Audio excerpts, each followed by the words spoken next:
เขตเชียงใหม่มูลนิธิลุ่มน้ำโขงพร้อมทั้งโครงการวัดประชารัฐสร้างสุขโครงการหมู่บ้านรักษาศีลห้า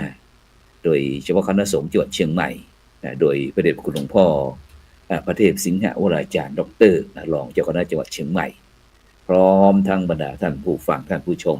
ทุกท่านที่ได้การสนับสนุนโดยการกดติดตามกดไลค์กดแชร์เพื่อเป็นธรรมทานจริงแชร์มากก็ได้บุญมากแชร์น้อยก็ได้บุญน้อยไม่แชร์ก็ไม่ได้บุญซึ่งในค่ำคืนวันนี้นั้นก็ออกอากาศที่อาคารพระธรรมสิทธาจารย์หนูถาวโรวัดพระสิงห์วรมหาวิหารซึ่งวันนี้นะก็บรรยากาศรู้สึกว่า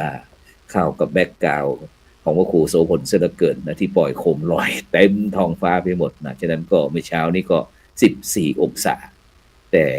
อีกคืนนี้ไม่รู้ว่าจะเท่าไหร่นะจะเท่าไหร่ยังไงเดี๋ยวเราค่อยมาคุยกันไปพบกับผู้ร่วมรายการเราก่อนก็ได้นะไปที่พระอาจารย์วิสิทธิ์ดิตาวิสิทธโธผู้ช่วยศาสตราจารย์ดร.นะผู้ในการสำนักวิชาการ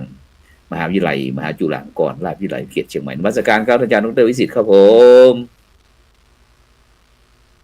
เปิดไมค์แป๊บหนึ่งครับผมเปิดไมค์แป๊บหนึ่งเปิดไมค์แป๊บหนึ่งครับผมเปิดไมค์ครับผมอาจารย์ดร.เปิดไมค์แป๊บหนึ่งโอเคครับขอถวายความเคารพท่านอาจารย์พระครูโสพลปริยัติด็อกเตอร์นะครับแล้วก็ครับมีปัญญาลังสีครับทั้งสองรูปด้วยความเคารพอย่างยิ่งนะครับเจริญพรรองศาสตราจารย์ดร.อภิรมย์นะครับดาคำผู้ช่วยอธิการบดีกิจการทั่วไปของมหาวิทยาลัยมหาจุฬาลงกรณ์วิทยาเขตเชียงใหม่ตลอดถึงรับชมรายการในค่ำคืนนี้ทุกท่านครับครับไปที่รูปต่อไปก็ไปที่พระอาจารย์อุเทนพระครูอุเทนปัญญาลักษีนะครับว่าที่ด็อกเตอร์วันนี้รู้สึกว่าไปที่นั่งเป็นคนคู่เลยนะครับอาจารย์พระครูอุเทนได้ยินไหมครับผมอาจจะระบบเน็ตที่หุบเขาแห่งความสุขรู้สึกว่ายังไม่ค่อยเสถียรเท่าไหร่ไปที่รองศาสตราจารย์ดร.อภิรมย์ศรีดาคำผู้ช่วยอธิการบดีกิจการทั่วไปมหาวิทยาลัยมหาจุฬาลงกรณราชวิทยาลัยเขตเชียงใหม่เจริญพรอาจารย์ดร.อภิรมย์ครับนมัสการพระเดชพระคุณครับทั้งสามองค์เลยครับผมวันนี้เพิ่งกลับมาจากหุบเขาแห่งสุขครับพระอาจารย์หุบเขาแห่งความสุขวันนี้ความจริงเรานัดไม่รู้ว่าอาจารย์ปู่ดร.พิสิทธิ์โคตรสุโภท่านอาจารย์พระครูปริยัติเจติยานุรักษ์ผู้ช่วยศาสตราจารย์ดร.ผู้อำนวยการวิทยาลัยสงฆ์เชียงใหม่ไม่รู้ว่าติดกันตรงไหนฉะนั้นอาจารย์ดร.วิสิทธิ์ได้ยินไหมเนี่ยครับผมได้ยินครับครับตอนนี้อยู่ที่ไหนเนี่ยรู้สึกว่ากว้างขวางเสียเหลือเกินครับอยู่ที่หุบเขาแห่งความสุขถ้าเกิดว่าท่านอาจารย์พระครูโสพลมองมาข้างหลังนะครับก็จะเห็นบนเวทีนะครับสง่างามโดยอย่างยิ่งก็คือว่าพรุ่งนี้เราจะมีพิธีสำคัญนะครับโดยเฉพาะยิ่งก็คือพิธีมหาดีบัตินะครับในใต้ของความภาคเพียรความภาคภูมิใจนะครับของชาวมหาจุฬาเดี๋ยวแป๊บนึงครับผมคณะนะครับแล้วก็ของชาวเชียงใหม่นะครับเป็นผู้ครับผมพุทธิตาจิตนะครับมหาบัณฑิตและบัณฑิตอาจารย์จำนวน200 กว่ารูปครับผมใช้ถ้าเป็นระดับปริญญาตรีก็ใช้เวลาภาคเพียรเกือบ5 ปีถ้าปริญญาโทก็อย่างน้อยก็3-4 ปีครับปริญญาเอกก็อย่างต่ำก็ไม่จบเดียวที่สุดก็ประมาณ4 ปี 5-6 ปีด้วยความภาคเพียรแต่ละท่านนะครับจนประสบความสำเร็จตรงนี้เราจะมีพิธีมุทิตาจิตโดยได้รับความ เมตตาของพระเดชพระคุณนะครับ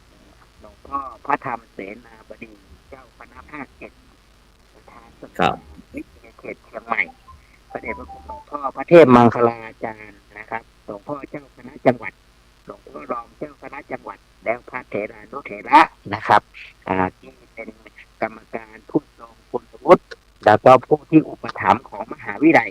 พวกนี้ก็จะได้เข้ามาร่วมเป็นเกียรตินะครับก็เป็นการประกาศความสำเร็จของบัณฑิตมหาบัณฑิตที่มหาวิทยาลัยมหาจุฬาลงกรณราชวิทยาลัยวิทยาเขตเชียงใหม่ตำบลป่าเมี่ยงอำเภอเกษตรจังหวัดเชียงใหม่อาจารย์โปรดผลครับ ครับแต่ฉะนั้นก็หมายความว่าพรุ่งนี้นะครับเนาะเสียงรู้สึกว่าจะกระท่อนกระแท่นสักนิดหนึ่งครับอาจารย์ดร.วิสิทธิ์ครับผมเสียงครับ สัญญาณอาจจะมีปัญหานะครับเนื่องจากว่า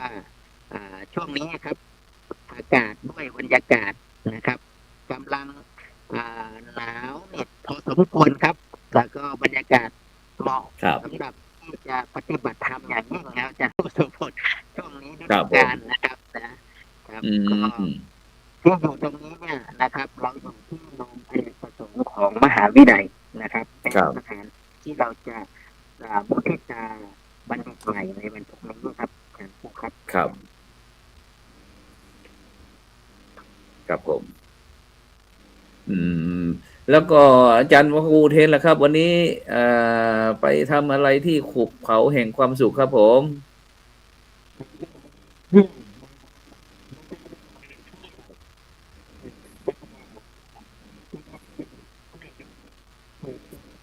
ดร.วิรมได้ยินไหม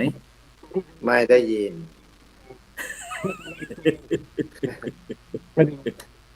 ประเดชพระคุณพระวิเศษและท่านพระอาจารย์อุเทน เสียงคลื่นอินเทอร์เน็ตจะไม่ดีพระอาจารย์ครับ ท่านผอ.วิไลสงฆ์ก็ส่งมาบอกว่าสงสัยจะสัญญาณไม่ดี เดี๋ยวผมไปหาอุปกรณ์การช่วยก่อนนะครับอาจารย์พระครูสุพลปริยะคุยกับท่านรองศาสตราจารย์ดร.พิรมไปก่อนก็ได้ครับ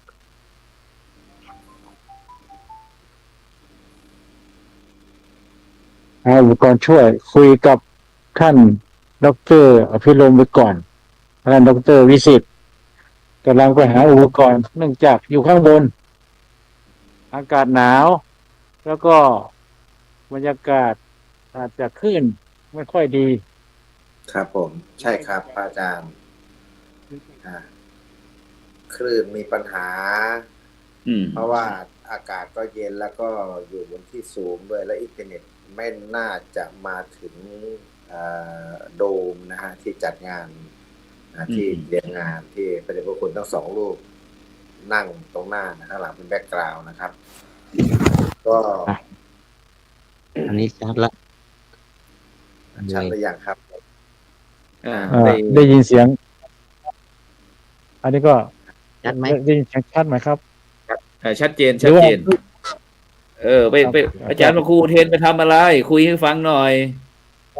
วันนี้ผมในฐานะเป็นนิสิตที่เรียนป.เอกคณะปรัชญาเห็นเพื่อนวันนี้ว่าจะมีการซ้อมรับปริญญาดุษฎีก็ดีก็อยากจะมาร่วมแสดงมุทิตาจิตแล้วก็ร่วมแสดงยินดีด้วยแล้วก็จะได้มาดูหาประสบการณ์ว่าถ้าผมได้เรียนผมจบเนี่ยจะดูว่าเขาจะทำยังไงบ้างนะครับเตรียมความพร้อมไว้ก่อนเพราะว่าเราเรียนคณะปรัชญาท่านบอกว่าต้องเตรียมให้พร้อมแล้วเราจะได้ไม่กุกกักฉะนั้นโดยประมาณนี้ผมก็ดูบรรยากาศเห็นครูบาอาจารย์ตั้งใจมากตั้งแต่บรรยากาศเยอะเลยครับอาจารย์ครับที่เห็นเขามาตั้งซุ้มหรือว่าอะไรของแต่ละหมู่แต่คณะเป็นยังไงบ้างเห็นสังเกตการเป็นยังไงบ้างบรรยากาศสังเกตการก็เห็นที่ตั้งซุ้มที่มาจัดบูธจัดซุ้มเนี่ยแต่ละคณะมีความตั้งใจทั้งฆราวาสทั้งพระสงฆ์ร่วมกันสนุกสนานดูมีความสุขที่จะได้ต้อนรับมหาบัณฑิตใหม่ หรือว่าผู้ที่จะจบด็อกเตอร์แล้วก็อย่างอีกอย่างหนึ่งก็คือได้มาให้กำลังใจที่สำคัญเพราะการเรียนความรู้จริงๆผมคิดว่าความรู้มันอยู่ที่ในมือถือหมดแต่ว่าที่เราจะได้เพื่อนในมงคลสูตรบอกว่าคบบัณฑิตไปหาผลโดยประมาณผลสำเร็จนะครับผมคิดว่าผมดีใจมากครับได้มีโอกาสได้มาพิสิทธิ์มจรครับผมครับสาธุครับนอกจากที่จะเล่าบรรยากาศให้เราก็ยังให้ธรรมะเหมือนครับ สุดยอดจริงๆครับว่าทีด็อกเตอร์ของเราครับฉะนั้นโดยเฉพาะในวันนี้นะซึ่งก็ถือว่าถ้าคนทางพื้นทางล้านนาเขาว่าวันดา วันเตรียมตัวอาจารย์ดร.พิรมเนาะแล้วเป็นยังไงบ้างอาจารย์พิรมวันนี้อาจารย์พระครูโสพลจริงๆงานนี้เราเตรียมกันมาเป็นปีครับเพราะเราผลิตบัณฑิตเนี่ยเราก็เตรียมเพื่อที่จะมีวันนี้แหละครับวันที่เราจะมีความภาคภูมิใจฉะนั้นการเตรียมงานของเราไม่ได้เตรียมแค่วัน2 วันครับนะครับท่านรองอธิการบดีท่านวางแผนไว้เป็นปีนะครับว่าเราจะจัดงานมุทิตานี้ยังไงที่จะให้สมเกียรติแล้วก็มีความภาคภูมิใจในครอบครัวของมหาจุฬาที่จบไปแล้วนี่ครับเป็นการแสดงออกฉะนั้นเนี่ยเราก็จะเห็นว่าตอนนี้ยังมีนิสิตนะครับสาขาต่างๆก็ยังอยู่ตามซุปต่างๆนะอาจารย์นฤศพลยังไม่กลับนะช่วงนี้ก็ยังอยู่กันเพื่อที่จะตกแต่งนู่นนี่นั่นนะครับเพื่อจะต้อนรับคือเหมือนลักษณะการมีส่วนร่วมนะครับว่ารุ่นน้องก็จะเตรียมต้อนรับรุ่นพี่นะครับที่จะสำเร็จบัณฑิตมาอย่างเงี้ยพวกเนี้ยนะครับบางรูปเหมือนกับอาจารย์พระครูอุเทนก็มาดูลาดราวว่าโอกาสปีหน้าเนี่ยว่าจะสำเร็จแล้วเนี่ยเราต้องเตรียมตัวยังไงเนาะมาดูงานเป็นปีนะครับอาจารย์มาดูงานเป็นปีกว่าจะไปนั่นก็ไม่ใช่ธรรมดานะครับก็นี่ครับมันเป็นโอกาสเนาะโอกาสที่เราจะได้ร่วมกันนะครับที่ปีนี้เราถือว่าเป็นปีที่เรามีโอกาสแล้วก็นิสิตของเราก็ได้สำเร็จการศึกษานะครับเป็นจำนวนมากครับอาจารย์พระครูโสพลครับโดยเฉพาะโดมของเราใหม่ๆนะอาจารย์ครับโดยเฉพาะผมไปวันนี้โอ้รู้สึกว่ากว้างขวางจริงๆนี่ซึ่งถ้าเราเห็นบรรยากาศเขาจะโดยเฉพาะธรรมชาติอาจารย์ถ้าบรรจุคนจริงๆนี่โดมอเนกประสงค์ของเรานี่ประมาณสักเท่าไหร่เนี่ยโดมเรานี่บรรจุได้ประมาณ 1,250 รูปอะครับคนนะครับเพราะว่าโดมนี้เราสร้างแล้วก็เฉลิมฉลองทำบุญเมื่อ40 ปีมหาจุฬาเราครบ40 ปีเราได้อนุสรณ์อเนกประสงค์นะครับแล้วก็ป้ายประตูเข้ามหาวิทยาลัย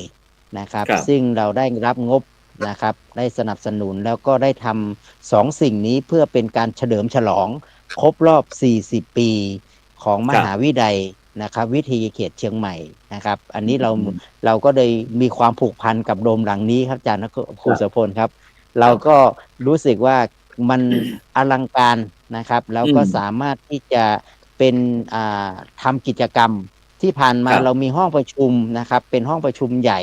แต่ก็บรรจุได้ไม่กี่ร้อยครับอาจารย์ครูครับเราก็เลยต้องฉะนั้นโดมนี้เราใช้พิธีมุทิตานี่กี่ครั้งกี่ปีแล้วครับเนี่ยเราเฉลิมฉลองเราทำบุญเสร็จเนี่ยก็มีกิจกรรมอย่างต่อเนื่องครับอย่างหลักแรกเราก็เอาที่นี่เป็นสถานที่ปฏิบัติธรรมของนิสิตทุกชั้นปีนะครับเราก็มีการปฏิบัติธรรมนะครับปีที่ผ่านมาเราใช้สถานที่ที่ตรงเป็นที่ปฏิบัติธรรมแล้วจากนั้นก็เอาสถานที่ตรงนี้เป็นการฝึกวิปัสสนาแล้วก็ปฏิบัติธรรมของนิสิตที่มาเรียนรวมกันปี1ปี2อันนี้หลักๆนี้เราใช้เป็นที่ประชุมนะครับแล้วก็ที่สวดมนต์นะครับของบุคลากรของมหาวิทยาลัยแล้วก็ถ้ามีองค์กรข้างนอกนะครับที่เครือข่ายข้างนอกก็มาใช้อเนกประสงค์นี้นะครับเพื่อเป็นศูนย์กลางนะครับในการที่จะจัดเวทีสัมมนาทางวิชาการเนี่ยครับยิ่งกว่านั้นก็คือข้างหลังหรือว่าซ้ายมือของโดมอเนกประสงค์นะครับคือเป็นพระธาตุนะครับที่พระเดชพระคุณหลวงพ่อท่านจะสร้างเจดีย์จำลองขององค์พระธาตุลอยสุเทพครับ อาจารย์พระครู เด็ โส ก พ หลวง ล พ่อวัด อ ธรร ยู่ มเสนาบดี อยู่ ครับ อยู่ซ้ายมือนะครับ สูง ค ส รับ ง่าเด่นนะครับ เป็น อืม พระเดชพระคุณหลวงพ่อท่านเมตตาอยากให้เป็นเจดีย์จำลองของพระธาตุดอยสุเทพนะครับ เพราะ ครับ พระเดชคุณหลวงพ่อท่านอุปถัมภ์นะครับ แล้วก็ท่าน ครับ ก็เป็นประธานสภาวิทยาเขตเชียงใหม่นะครับ แล้ววันพรุ่งนี้นะครับ พระเดชพระคุณหลวงพ่อพระธรรมเสนาบดีหลวงพ่อท่านก็จะเดินทางมามอบนะครับ ประกาศนียบัตรให้กับบัณฑิตทุกท่านด้วย ครับ ด้วยหลวงพ่อท่านมานะครับ พร้อมกับ ครับ พระมหาเถระในจังหวัดเชียงใหม่ มีพระเดชพระคุณหลวงพ่อพระเทพมังคลาจารย์ เจ้าคณะจังหวัดเชียงใหม่เป็นต้นนะครับ ครั อั บ นนี้ก็พรุ่งนี้ก็จะ ฉะ ได้ นั้น เดินทาง พรุ่งนี้อาจารย์ ค ครับ รับอย่างกำหนดการนะครับกำหนดการเนี่ยอย่างที่เราจะมีพิธีแสดงมุทิตาจิตเนี่ยเริ่มตั้งแต่เวลาเท่าไหร่ถึงเท่าไหร่ครับเนี่ยมีอะไรบ้างครับ กำหนดการจริงๆเนี่ยเราเริ่มตั้งแต่ลงทะเบียน8โมงนะครับ8โมงเป็นต้นไปนะครับ แล้วก็พร้อมเพรียงกันก็ประมาณ9โมงนะครับ ครับ 9โมงแล้วก็หลังจากนั้นก็เราจะมีพิธีซ้อมนะครับ พิธีซ้อมก่อนที่จะรับจริงตอนช่วงบ่ายครับอาจารย์พระครูโสพล ครับ ครับ ผม เราก็จะมีพิธีซ้อมช่วงตอนเช้านะครับ โดยมีท่านรองอธิการบดีมาเป็นประธานนะครับ ในการฝึกซ้อมเสมือนจริง เสร็จแล้วเราก็จะรับกันตอนบ่ายนะครับ ตอนบ่ายนี้ ครับ ก็จะมีพิธีตอนรับตั้งแต่บ่ายโมงครับ ครับ ก็คงจะถึงประมาณสัก3โมงหรือ4โมงเย็นนะครับอาจารย์พระครูครับตรงนี้ ฉะนั้นทั้งปริญญาตรีปริญญาโทปริญญาเอกทั้งหมดของที่จะจบปีนี้ใช่ไหมครับที่พรุ่งนี้ที่จะมีพิธีที่ในส่วน หุบ ของ เขาแห่ วิทยาเขตครับในส่วนของวิเขตเชียงใหม่เนี่ยนะครับปริญญาตรีทั้งหมด161รูปนะครับแล้วก็ปริญญาโทอีกประมาณ60กว่ารูป รวมแล้วเนี่ยของปริญญาเอกประมาณ20นะครับ20รูปคนเนี่ยรวมแล้วก็ประมาณที่200กว่ารูปนะครับที่จะรับครับรับในวันพรุ่งนี้ในส่วนของวิเขตเชียงใหม่นะครับแล้วทีนี้หลังจากรับเสร็จของในส่วนของวิเขตเชียงใหม่แล้วก็จะมีการเดินทางไปรับพร้อมกันที่วังน้อยนะครับช่วงวันที่6ที่7ธันวาอีกครั้งหนึ่งแต่นิสิตบางท่านก็อาจจะไม่สะดวกก็จะรับที่นี่นะครับแล้วก็ส่วนนิสิตที่สะดวกที่อยากจะไปร่วมในส่วนกลางก็จะเดินทางไปรับกันที่ส่วนกลางอีกครั้งครับครับฉะนั้นอย่างการเดินทางอาจารย์ครับเมื่อก่อนนี้มหาวิทยาลัยมหาจุฬาลงกรณราชวิทยาลัยเขตเชียงใหม่เราก็จะส่วนมากก็จะเป็นวัดสวนดอกทุกท่านก็รู้จักวัดสวนดอกแต่ตอนนี้เราได้ย้ายไปที่อำเภอดอยสะเก็ดโป่งกลุ่มนี่ครับหน้าเทศบาลป่าเมี่ยงนี่ครับไม่รู้ว่าจะการสัญจรการเดินทางจะต้องยังไงบ้างครับครับเพราะก็ทุกปีเนาะอาจารย์พระครูเราก็จะเห็นว่าเราก็จะใช้วิหารหลวงนะครับวัดสวนดอกเป็นสถานที่นะครับในการ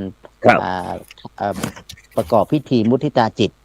บางครั้งเราก็ต้องไปใช้ความอนุเคราะห์จากทางที่อื่นครับเช่นบางปีเราก็ไปใช้ที่พืชสวนโลกนะครับบางทีเราก็ไปขอความอนุเคราะห์จากทางอบจ.อย่างเงี้ยครับนะครับซึ่งที่ผ่านมาเรายังไม่มีห้องหรือห้องประชุมที่เป็นสถานที่เพียงพอโดยเฉพาะยิ่งเรามีนิสิตจำนวนมากนะครับอาจารย์พระครูที่ผ่านมาเราก็จะต้องไปประกอบพิธีกรรมที่นอกจากเขตพื้นที่ของมหาวิทยาลัยแต่พอดีว่าปี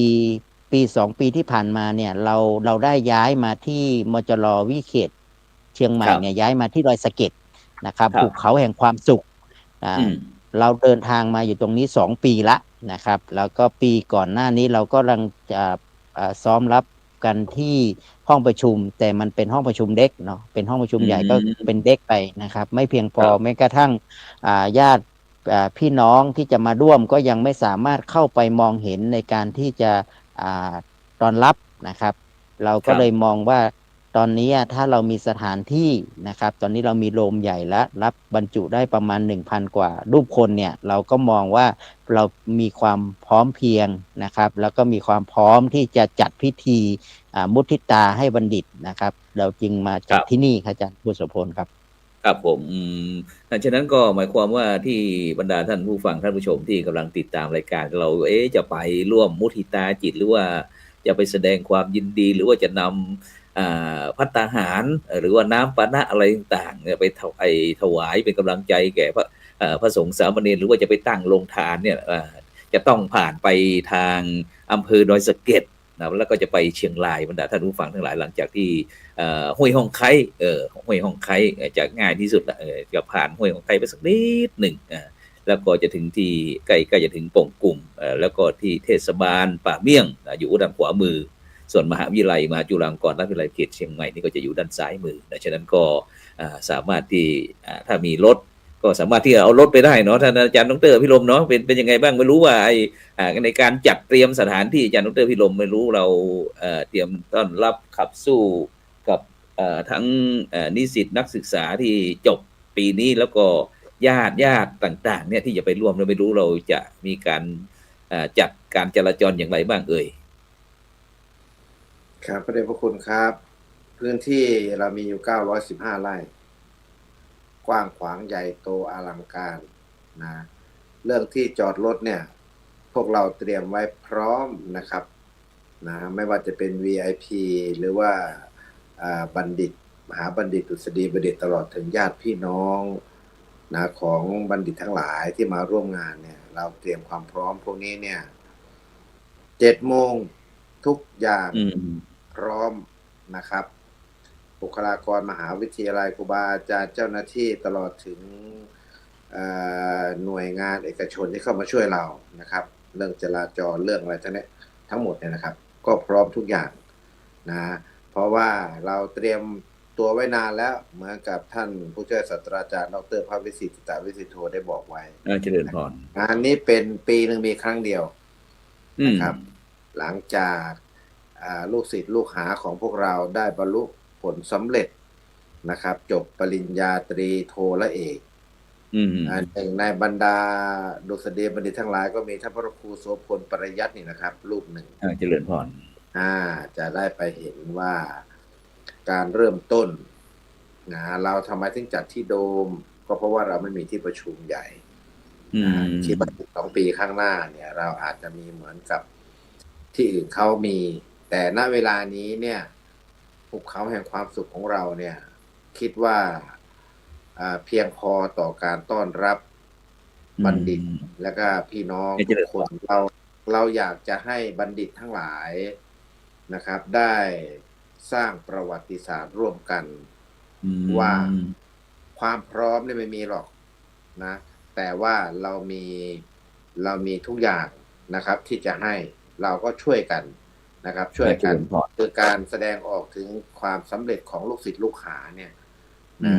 มันเป็นความภาคภูมิใจของมหาวิทยาลัยโดยเฉพาะท่านรองการวิเขตเชียงใหม่ของเรานะท่านดีใจเนาะก็บอกให้พวกเราได้ทุ่มเทอย่างเต็มที่พวกเราก็ดีอกดีใจครับว่าครั้งหนึ่งเราได้จัดให้ลูกศิษย์ของพวกเรานะที่ประสบความสำเร็จแล้วตอนนี้นิสิตที่ปัจจุบันก็ยังไม่กลับกันเพราะว่าเราประชาสัมพันธ์ว่ารุ่นพี่จะรับปริญญาแล้วนะนะครับก็มาช่วยกันจัดซุ้มแสดงความยินดีโอ้มากมายวันนี้ผมเห็นผมก็ตื่นตันใจนะเยอะมากนะแล้วเขาก็ขอเงินกันเองนะพระอาจารย์เจริญพรเขาก็เก็บเงินกันเองแล้วก็จัดนะซึ่งจริงๆแล้วทำเลของเราเนี่ยก็คือป่าทั้งหลายที่อยู่บริเวณรอบนอกเนี่ยก็เป็นแบ็คกราวด์อย่างดีถ้าเราได้ถ่ายรูปไว้อย่างมาพวกนี้นะประเดี๋ยวพวกคุณก็ถ่ายรูปไว้เนี่ยปีหน้าจะไม่มีแล้วนะบรรยากาศแบบนี้ตรงนั้นเนี่ยจะเนรมิตเป็นอย่างอื่นแล้วครับมีสิ่งแปลกใหม่เกิดขึ้นมานะถ้าใครไม่ได้ถ่ายรูปกับซุ้มปริญญาเอกปรัชญาเนี่ยตรงนั้นนะฮะก็จะไม่เห็นละเพราะฉะนั้นตรงนี้มันเป็นประวัติศาสตร์อยากจะให้ครูบาอาจารย์แล้วก็ผู้ที่ประสบความสำเร็จในชีวิตคือจบเนี่ยครั้งไม่ว่าจะระดับไหนนะครับเราต้องความภาคภูมิใจนะเราอาจจะไม่ได้มีตึกใหญ่ๆห้องประชุมสวยๆนะครับแต่ว่าสิ่งที่เราได้ก็คือคุณค่าทางด้านจิตใจนะครับที่ พวกเราจัดไว้ให้นะครับแล้วก็คิดว่าในอนาคตต่อไปเนี่ยตั้งแต่ปีหน้าเป็นต้นไปเนี่ยมันก็จะมีอะไรใหม่ๆเรื่อยๆเพราะว่าเราได้งบประมาณทุกปีท่านพระครูครับอ๋อสาธุสาธุอันโดยเฉพาะเห็นว่าในปัจจุบันนี้กำลังสร้างหอพักนิสิตใช่ครับเราสร้างหอพักนิสิตนะเพื่อจะให้นิสิตทั้งบรรพชิตและคฤหัสถ์เนี่ยได้ไปอยู่ที่ภูเขาแห่งความสุขท่านใดที่ไม่สะดวกการเดินทางตรงนั้นคืออาณาจักรเลยครับอาณาจักรของพวกเราเลยทางไปเชียงรายนะออกจากตัวเมืองไปได้ประมาณ23กิโลนะทางซ้ายเนี่ยอำเภอเมืองเชียงใหม่เนี่ยออกไปเนี่ยนับไปเนี่ย23กิโลนะถ้านับจากวัดสวนดอกประมาณ35ประมาณนี้นะฮะประมาณเนาะก็สะดวกสบายครับเจริญพรครับผมฉะนั้นก็หมายความว่าถ้าอีกหน่อยเนี่ยตอนนี้ทางมหาวิทยาลัยมหาจุฬาลงกรณราชวิทยาลัยเขตเชียงใหม่ที่โป่งกลุ่มนะก็กำลังที่จะพัฒนาทั้งอะไรทั้งต่างๆที่เครื่องที่จะอำนวยความสะดวกทั้งหอพักทั้งอะไรต่างๆอีกหน่อยก็คงจะเป็นแลนด์มาร์คจุดที่น่าสนใจอีกที่หนึ่งนะซึ่งโดยเฉพาะที่เห็นที่ประตูนี่ก็ถือว่าโอ้โหสุดยอดอาจารย์ดร.วิสิทธิ์ครับที่ประตูที่มหาลัยของเราอาจารย์ครับเห็นว่าโอ้โหสวยงามมากเลยครับไม่รู้ว่าเป็นสัญลักษณ์หรือว่าเป็นเครื่องหมายบ่งบอกอะไรครับที่ประตูซุ้มประตูเราที่เห็นคล้ายกับ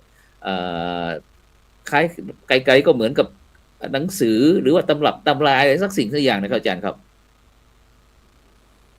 เปิดไมค์นิดครับอาจารย์ครับ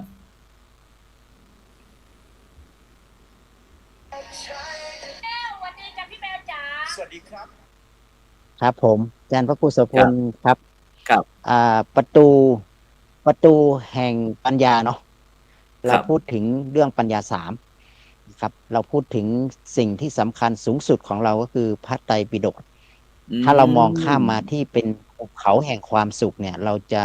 มองถึงประตูแห่งปัญญานะครับมุ่งสู่หุบเขาแห่งความสุข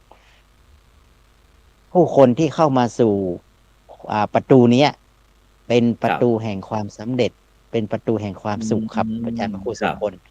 นะครับก็คือเราก็เริ่มตั้งแต่ปัญญา3นี่แหละครับตั้งแต่สุตตมยปัญญาจิตตมยปัญญาแล้วก็ภาวนาปัญญานี่แหละอาจารย์พระครูโสพลครับนั่นคือถ้าเรามองเห็นที่สูงสง่าอาจารย์ครับสวยยังไม่มีครับในประเทศไทยนี้ยังไม่มีอาจารย์พระครูโสพลไม่เคยมีที่ไหนครับมหาลัยไหนโดยเฉพาะเป็นที่แห่งแรกต้องนะครับต้องเตรียมชาร์จแบตไปเต็มที่นะอาจารย์เนาะไปถ่ายรูปที่ว่าที่ประตูเรานี่นะในอนาคตนี่นะเป็นสถานที่แห่งแรกนะครับที่เรากำลังมองถึงว่าเป็นหุบเขาแห่งความสุขแล้วก็ตั้งสง่างามนะครับบางท่านอาจจะมองว่าเป็นกำแพงหรือเปล่าอะไรจริงๆแล้วถ้าเรามองถึงจะเป็นพระไตรปิฎกนะครับบางคนอาจจะว่ากำแพงเมืองจีนหรือเปล่าเงี้ยใช่ไหมอาจารย์แต่จริงก็ไม่ใช่ไอกะเพราะว่าเราเป็นมหาวิทยาลัยพุทธศาสนาเนาะฉะนั้นเนี่ยถ้าเรามุ่งไปสู่นะครับปฏิยัติปฏิบัติแล้วปฏิเวทเนี่ยนะครับเครื่องมือสำคัญที่สุดของเราก็คือการศึกษานะครับการศึกษาเรื่องของสิ่งสำคัญที่สุดก็คือพระไตรปิฎกนี่แหละครับอาจารย์บูรณาการกับศาสตร์สมัยใหม่เพื่อพัฒนาจิตใจและสังคมด้วยพุทธนวัตกรรมเนี่ยที่เราเป็นวิสัยทัศน์ของเราอย่างชัดเจนฉะนั้นเนี่ยใครที่อยากเข้าถึงปัญญาไม่ว่าจะเป็นเรื่องของคัมภีร์ที่เรากำลังพูดถึงเรื่องของพระไตรปิฎกเนี่ยเราก็จะเห็นความสง่างามนะครับถ้าเราเข้ามาตรงนี้ปุ๊บรอยสะเก็ดต่อไปใครก็ตามนะครับที่ผ่านมาจากทางเชียงรายหรือจะผ่านมาทางเชียงใหม่จะไปทางเชียงรายเนี่ยก็จะเห็นนะครับของประตูแห่งความสำเร็จที่บอกว่าการศึกษาเนาะเป็นสัญลักษณ์แห่งการศึกษาแล้วกันนะครับเรื่องของการศึกษาในพระพุทธศาสนาเราก็คิดว่าในอนาคตข้างหน้าการศึกษาพระพุทธศาสนาจะรุ่งเรืองที่สุดในล้านนาในพื้นที่แห่งนี้ครับอาจารย์พระครูโสพลครับตราบใดที่เราขนลุกครับอาจารย์ครับ ได้ยินว่าไอแห่งล้านนาเนี่ย ผมนึกถึงว่าวันนั้นเห็นว่าที่พระธาตุของเรายังมีโครงการที่จะสืบต่อยอดอีกคือเห็นว่าจะมีวัดมหาจุฬาอะไรเอ่ยครับผมเนี่ย จริงๆสถานที่ตรงนี้นะครับเริ่มต้นจริงๆเนี่ยเป็นพุทธมณฑลนะของคณะสงฆ์จังหวัดเชียงใหม่ด้วยซ้ำอาจารย์คุณโสพลต่อจากนี้ก็คือเบื้องต้นจริงเนี่ยจะเป็นวัดพุทธมณฑลของคนเชียงใหม่นะครับแต่ตอนนี้พุทธมณฑลเราได้ย้ายไปที่นี่ก็เหลือที่มหาวิทยาลัยเราก็จะเป็นมหาวิทยาลัยเนาะคือเป็นการศึกษาทีเนี้ยในวัดก็คือวัดมหาจุฬานะครับเอาคำว่าวัดมหาจุฬาเป็นวัดที่เป็นของมหาวิทยาลัยนะครับเป็นมหาวิทยาลัยที่เราเรียกว่าวัดมหาจุฬาศรีวิชัยารามคือจะเป็นเอาของครูบาเจ้าศรีวิชัยนะครับของล้านนาเนี่ยนะครับเอามาเป็นต้นแบบนะครับเป็นการบูชาคุณของครูบาเจ้าศรีวิชัยดังนั้นเนี่ยตรงที่แห่งนี้อนาคตข้างหน้าจะเป็นวัดมหาจุฬานะครับแล้วก็เป็นวัดของมหาวิทยาลัยเหมือนกับนาลันทานะครับอาจารย์พระครูโสพลถ้าเราพูดถึงที่อินเดียเนาะเรามีความภาคภูมิใจที่ไปศึกษาที่มหาราชอินเดียเนี่ยเราก็จะไปเห็นการศึกษาที่มหาวิทยาลัยที่ใหญ่ที่สุดในโลกเนี่ยก็คือมหาวิทยาลัยนาลันทาทีเนี้ยต่อไปเนี่ยการศึกษาเนี่ยตอนนี้เนี่ยถ้าเราจะศึกษาพระพุทธศาสนาในประเทศไทยเนี่ยเราก็ต้องมาศึกษาท่านในล้านนาเราพูดถึงมหาจุฬาที่เป็นวัดมหาจุฬาที่แห่งนี้ครับอนาคตข้างหน้าก็จะเป็นเปรียบเสมือนกับนาลันทานะครับที่จะต้องศึกษามาเพราะมันเป็นทางผ่านเนาะไม่ว่าจะเป็นทางเอเชียไม่ว่าเป็นทางลุ่มแม่น้ำโขงอะไรต่างๆเนี่ยอาจารย์พระครูโสพลเราก็พุทธศาสนาที่รุ่งเรืองที่สุดเนี่ยนะครับต่อจากนี้ไปเนี่ยก็น่าสนใจมาที่ล้านนาของเราก็คือที่แห่งนี้ครับแล้วตอนนี้นะอาจารย์พระครูโสพลเรามีนักศึกษาทั้งในประเทศและต่างประเทศที่มาศึกษาเรานี่ไม่ต่ำกว่าไปแล้วนานาชาติไปแล้วใช่ไหมครับผมเป็นนานาชาติแล้วแต่ละท่านที่มาศึกษาเราเนี่ยนะครับเนปาลก็มีนะมาจากอินเดียเนปาลก็มีมาอยู่ที่นี่จนในที่สุดเนี่ยก็เป็นอาจารย์สอนที่นี่ด้วยนะครับแล้วก็จบที่เราด้วยโดยเฉพาะยิ่งจบสาขาปรัชญาครับอาจารย์ครูครับมาเรียนแล้วก็จบที่นี่ของเราแล้วก็เรียนแล้วก็เป็นอาจารย์สอนที่นี่นะครับมาจากเนปาลมาจากเวียดนามนะครับมาจากบังกลาเทศนะครับอันนี้คือเราพูดถึงว่าประเทศจีนนะครับประเทศลาวแล้วก็มาจากทางประเทศเมียนมานะครับทั้งหมดทั้งมวลเนี่ยเราพูดถึงว่ามาศึกษาที่นี่อย่างยาวนาน40 กว่าปีครับอาจารย์พระครูโสพลโดยก่อนนี้กว่าเราจะเรียนจบระดับมหาบัณฑิตหรือดุษฎีบัณฑิตเนี่ยเราต้องเดินทางไปศึกษาที่อินเดียเนาะนะครับอย่างผมก็จริงแต่ก่อนเนี่ยได้อยากจะเรียนระดับปริญญาเอกเนี่ยเราครูบาอาจารย์รุ่นแรกๆเนี่ยครับท่านบอกว่าไม่มีสถานที่รองรับสำหรับนักบวชที่จะเรียนระดับสูงขนาดนี้นะครับครูบาอาจารย์เราเนี่ยจึงเดินทางไปศึกษาที่ประเทศอินเดียเพราะเราเรียนไปเนี่ยมันเหมือนกับเราเรียนพระพุทธศาสนาไม่ว่าก็มีพระพุทธศาสนามีปรัชญาเนี่ยที่เราไปเรียนกันเนี่ยนะครับครูบาอาจารย์เนี่ยนะครับเมื่อ10 ปี20 ปีก่อนเนี่ยท่านต้องภาคเพียรไปเรียนต่างประเทศพอเรียนเสร็จแล้วถึงจะกลับมาบริหารหรือตั้งมหาวิทยาลัยในประเทศไทยแต่ตอนนี้ครูบาอาจารย์ทั้งหลายเหล่านั้นเนี่ยเมื่อมาแล้วเนี่ยมาตั้งมหาวิทยาลัยแล้วก็มาเปิดมหาวิทยาลัยเป็นวิทยาลัยเขตวิทยาลัยสงฆ์ทั่วประเทศจำนวน40 กว่าแห่งเนี่ยตอนนี้เราไม่ต้องไปเรียนต่างประเทศเรียนที่ประเทศไทยเลยกลับมาเรียนที่เราครับฉะนั้นเราจึงเป็นมหาจุฬาไงเป็นมหาจุฬาเป็นมหาวิทยาลัยที่ใหญ่ที่สุดถ้าเราพูดถึงในปัจจุบันนี้ก็เท่ากับนาลันทานั่นแหละในอนุการเพราะเรามีความยิ่งใหญ่จริงๆเรามีทั้งในประเทศและต่างประเทศเช่นในประเทศเรามีวิเขตวิทยาลัยสงฆ์แล้วก็ห้องเรียนนะครับ40 กว่านะ43 แห่งเนี่ยมีเกือบทุกจังหวัดนะครับแล้วเราก็ยังมีต่างประเทศอีกที่เป็นห้องเรียนหรือ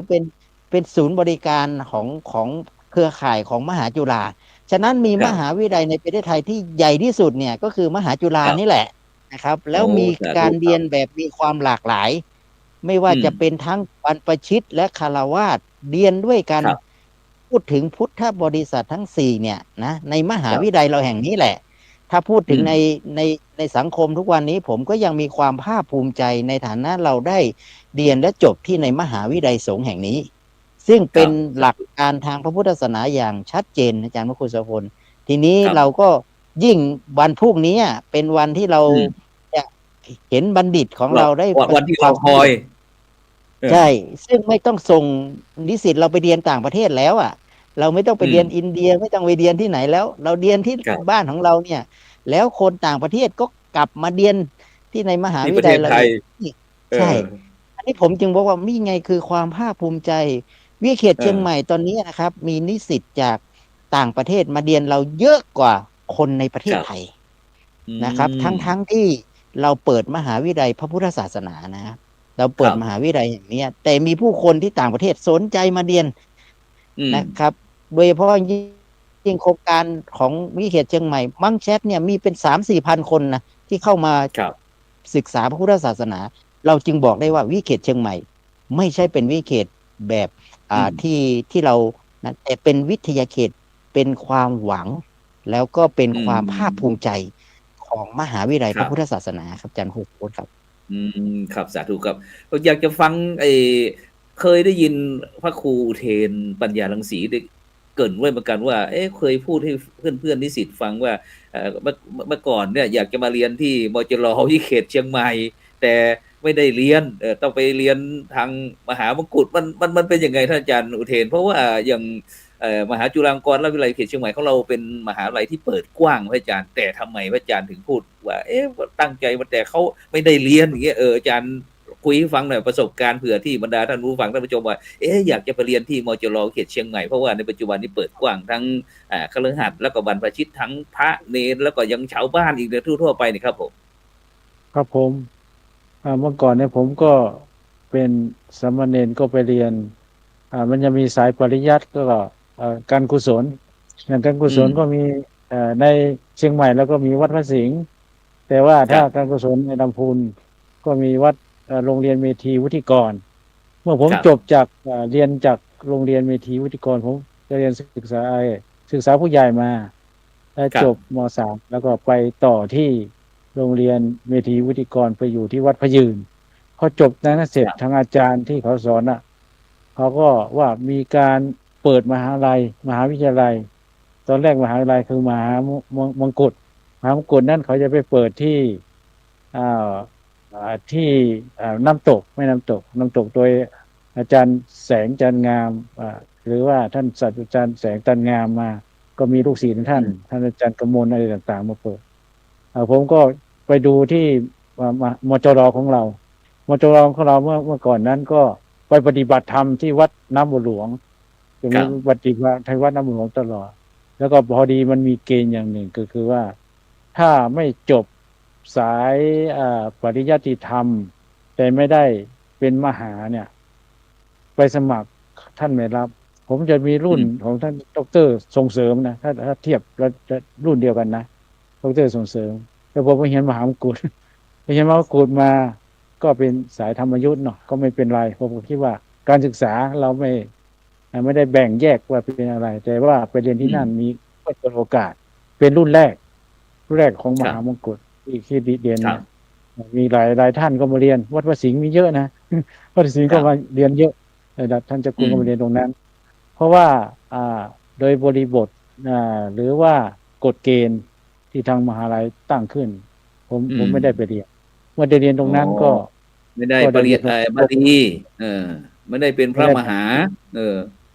ก็เลยไปเรียนที่วัดเจดีย์หลวงแล้วจบถึงชั้นไหนถึงที่เจดีย์หลวงจบถึงปริญญาตรีแล้วก็ปริญญาตรีหรือปริญญาโทไปต่อที่ไหนอีก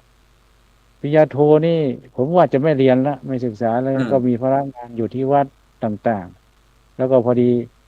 มันเคยเรียนที่นั่นนะเพื่อนมาชวนก็ไปเรียนจบปริญญาโทสา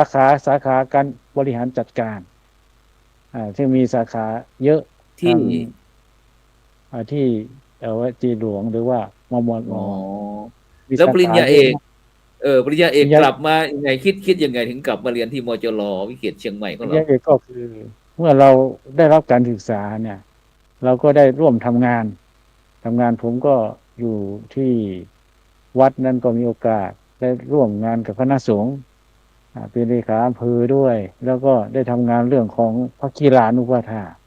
หรือว่าพระอสมพอได้ทำงานปุ๊บก็สังฆพัฒนา หรือว่าสังฆพัฒนาได้ร่วมงานด้วย ท่าน ครับ พระครูโสพลท่านก็เป็นพระประธานมานะสังฆพัฒนาทำงานตัวนั้นได้รู้จัก ครับ ท่านดร.วิสิทธิ์โท ท่าน อื ก็ ม ในฐานะท่านได้ขับเคลื่อนงานของพระกีฬานุปถากหรือว่าพระสงฆ์ ครับ ดูแลพระสงฆ์ด้วยกัน เพราะว่าเป็นแต่ละอำเภอเขาก็มีพระกี ค ฬา รับ นุปถากเพื่อดูแลพระสงฆ์ด้วยการมีการอบรมเมื่อมีการอบรมถึงจะได้เป็นพระกีฬานุปถากเพื่อดูแลพระสงฆ์ส่วนที่มันเกิดจากพระราชบัญญัติด้วย แล้วก็ได้ดูแลพระสงฆ์เพราะว่าเมื่อก่อนเนี่ยอสม.ที่อยู่ใกล้วัดน่ะใกล้วัดมันจะมีผู้หญิงเนาะมีผู้หญิงเยอะ อืม เข้ามาติดต่อพระก็ลำบากเข้าสว ครับ ประสานมันง่าย แล้วก็เป็นอีกส่วนหนึ่งคือในฐานะเป็นลูกศิษย์พระอุปชฌาย์แล้วก็ดูแลพระอุปชฌาย์ก็ถือว่าได้ทำหน้าที่ในส่วนนี้โดย ครับ ส่วนนี้ด้วย แล้วปริญญาเอกที่มหาจุฬาเนี่ยท่านอาจารย์ตอนนี้เรียนคณะไหนสาขาไหนเอ่ย ครับผมได้มีเรียนคณะรุ่นแรกกับท่านพระครูสุพลนะรุ่นแรกคือคณะ ครับ วิชาสาขาคณะพุทธคณะ พุ พุ ท ท ธ ธศา ศา ส ส นา นา สา สา ขา ขาปรัชญา สา ใช่ไห ขาม ปรัชญา อืม ปรัชญา ครับ บูรณาการเป็นปรัชญา อืม ที่แต่ละท่านทำงานอยู่แล้วได้มาเรียน ครับ เมื่อเรีย ป น รัช แล้ว ญา ก็ ร่วมสมัยปรัชญากินได้จับต้องได้ใช่ไหม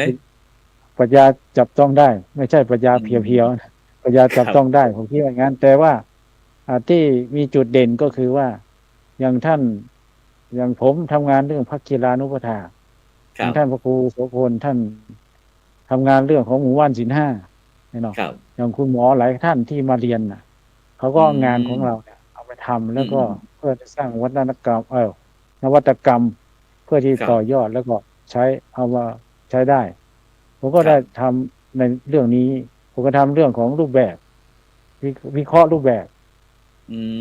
ครับ การดูแลพระสงฆ์ผู้สูงอายุในจังหวัดเชียงใหม่ ครับ ของพระกีฬานุปถากเนี่ยก็ อืม ก็เป็นงานที่เราทำด้วยมีพื้นฐาน แล้วก็ ครับ จะได้ใช้ประโยชน์ด้วยนะครับ ครับ ผมก็ดีนะครับ อืม ที่จะมาเรียน ดี แล้ว ไง ก็ได้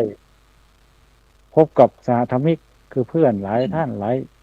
อย่างพอดีก็ ครั มา บ เจอเพื่อนเก่าก็ด้วย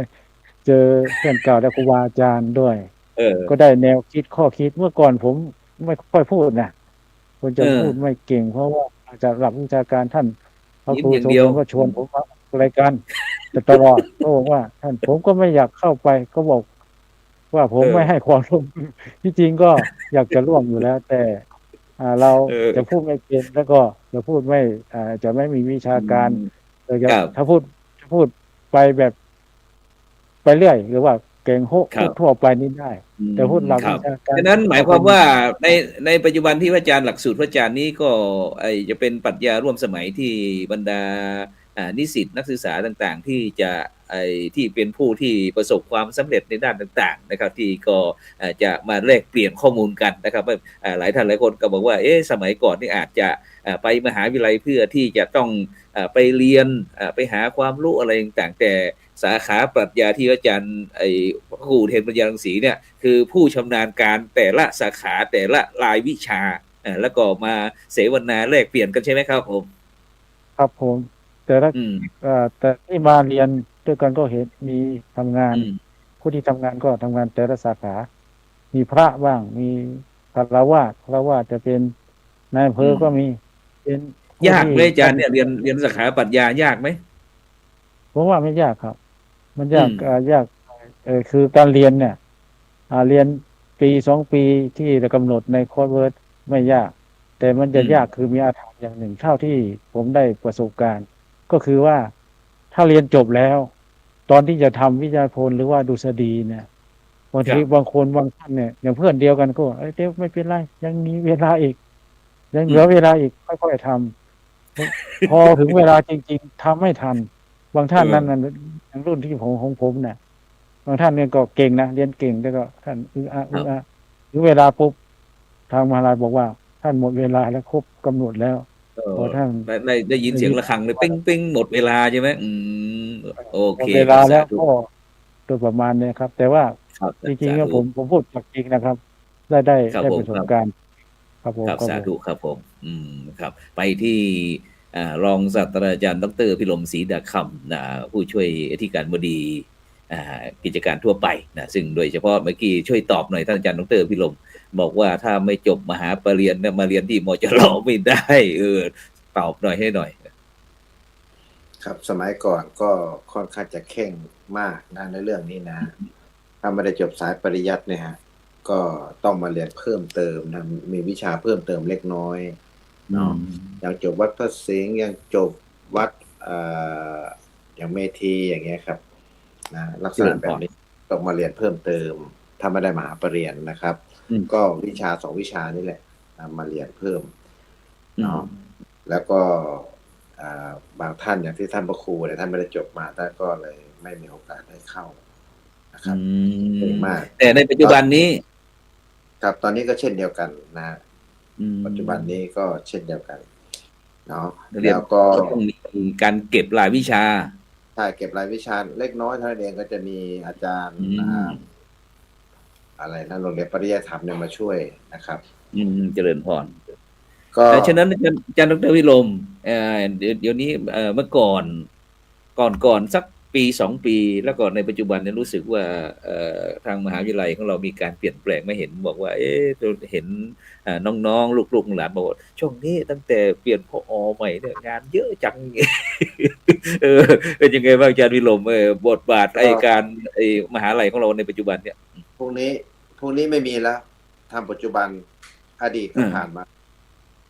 ปัจจุบันเท่านั้นที่จะทำได้ tomorrow ก็ never come พวกนี้อาจจะไม่มีอันนี้ก็เป็นสิ่งที่ดีครับผมก็เห็นด้วยถ้าจะทำก็ทำวันนี้นะพอใหม่นี่ active นะครับว่องไวแล้วก็ฉับไวเนาะก็เป็นการกระตุ้นทันเหตุการณ์ทุกอย่างเนาะก็ดีเนี่ยอย่างแบบนี้แหละมหาวิทยาลัยเราจะได้มีความเจริญก้าวหน้าก็คือทุกสิ่งทุกอย่างเนี่ยถ้าอาจารย์ครับมันต้องเปลี่ยนแปลงเนาะจะอยู่คงเดิมไม่ได้เดินพรนะเพราะฉะนั้นมีเรื่องเล่าทุกอย่างที่อาจารย์วิสิทธิ์ทิตาวิสิทธิ์โทในผู้อำนวยการวิชาการได้พูดไปเนี่ยซึ่งตรงเนี้ยภูเขาแห่งความสุขของเราเนี่ยเริ่มตั้งแต่ประตูเข้าไปเลยเนี่ยมีเรื่องเล่าเยอะแยะมากมายนะครับทำไมต้องประตูใหญ่นะทำไมต้องใหญ่ขนาดนี้หน้าบ้านทำไมต้องใหญ่ขนาดนี้ท่านอย่าลืมนะครับคนจะเป็นใหญ่เป็นโตคนที่จะมีความหนักแน่นมั่นคงในพุทธศาสนามันต้องใหญ่และมันต้องหนักนะแล้วประตูของเราเนี่ยก็มีปริศนาธรรมมากมายอธิบายได้มากมายนะครับจะอธิบายไตรลักษณ์หรืออธิบายพระไตรปิฎกถือว่าเป็นหัวใจทางพระพุทธศาสนาเจริญพรโอ้เข้มข้นมากตอนนี้พวกเรากำลังขมวดองค์ความรู้ตรงนี้ว่าทำยังไงที่คนเข้ามาเที่ยวมหาวิทยาลัยของเราเนี่ยไกด์เนี่ยนะผู้นำทั้งหลายเนี่ยจะนำพาเข้าไปได้ยังไงนะถ้าระดับนี้จะพูดยังไงถ้าระดับพระคุณเจ้าที่มีองค์ความรู้นักปราชญ์ทั้งหลายเราจะอธิบายยังไงนะครับพระไตรปิฎกของเราเนี่ยมากมายนะเริ่มตั้งแต่พระวินัยนะสังวิทาปุกกายปะเห็นไหมวินัยปิฎกอัปปสุตตันตปิฎกทีมสังอังคุนะอภิธรรมปิฎกสังวิทาปุกกายปะโอ้โหขุทะอุอิสุวิเปเทเถลีพานิจักคือถ้าระดับไหนจะอธิบายยังไงมันเป็นชั้นอยู่เหมือนกับพระไตรปิฎกนะครับเพราะฉะนั้นมันบ่งบอกถึงความแบบหนักแน่นแล้วก็เข้มข้นนะครับพรุ่งนี้ผมคิดว่าภาพของประตูใหญ่เนี่ยก็จะขยายอีกมากมายคนจะมาถ่ายรูปครับซึ่งทุกวันเนี่ยคนวิ่งผ่านไปผ่านมาไปเชียงรายนะครับก็จะโค้งมาถ่ายรูปนะผมเห็นเยอะมากตอนเย็นผมกลับมาไปเราจะติดไฟนะครับประมาณ3 ทุ่ม 4 ทุ่มเนี่ยก็จะดับละนะครับเราตั้งเวลาไว้ สวยงามมากเพราะฉะนั้นตรงนี้จะเป็นอาณาจักรทางศูนย์กลางทางพระพุทธศาสนาล้านนานะคือผู้บริหารได้คิดว่าอีกไม่นานเราจะตั้งวิทยาลัยนานาชาติครูบาศรีวิชัยเจริญพรเราจะตั้งนี้แหละซึ่งจะให้ท่านผู้ช่วยศาสตราจารย์ดร.พระวิสิทธิตาวิสิทธิโทนี่แหละเป็นผู้อำนวยการนะตั้งเวลาขึ้นมาเพื่อที่จะเอาองค์ความรู้ของล้านนาของเราเนี่ยไปสู่สากลพวกเราเคยพูดหลายครั้งนะฮะในเวทีหลายเวทีด้วยกันว่าตอนทำอย่างไรที่จะนำองค์ความรู้ล้านนาเนี่ยสู่สากลต้องให้สากลยอมรับเราให้ได้ว่าวิถีชีวิตของชาวล้านนาเป็นยังไงนะครับคือพูดง่ายๆว่าชาวสากลทั้งหลายในโลกมันยังต้องมายอมรับวิถีชีวิตของชาวล้านนาให้ได้นะครับเราไม่จำเป็นที่ต้องแข่ง civilization เหมือนกับต่างประเทศหรอกเราก็มีวิถีชีวิตเราอยู่อย่างเงี้ยแต่ทำยังไงถึงจะให้ชาวโลกเนี่ยยอมรับความคิดความรู้ประเพณีวัฒนธรรมของชาวล้านนาของเราจะทำยังไงมีทางเดียวเท่านั้นก็คือเรื่องการศึกษาที่เราจะยืนหยัดว่าเราเนี่ยวิถีชีวิตของเราเนี่ยใช่แล้วมั่นคงโดยมีครูบาศรีวิชัยเนี่ยเป็นไอดอลเป็นโมเดลของพวกเราอะไรประมาณนี้ท่านพระครูครับสาธุมหาจุฬาของเราเนี่ยเราถือว่าเรามีความเชื่อมั่นนะชาวล้านนาของเราองค์ความรู้ของชาวล้านนาเนี่ยคือเป็นชีวิตอารมณ์หายใจของพวกเรานะเราจะแข่งเขาไม่ได้ที่ผมบอกผมย้ำนะว่าแต่ทำยังไงที่จะให้ชาวโลกยอมรับความคิดเห็นของเราให้ได้ทำไมเราจึงดำรงชีวิตอยู่ได้ถึงขนาดนี้เจริญพรก็แสดงว่าเรามีของดีถูกไหม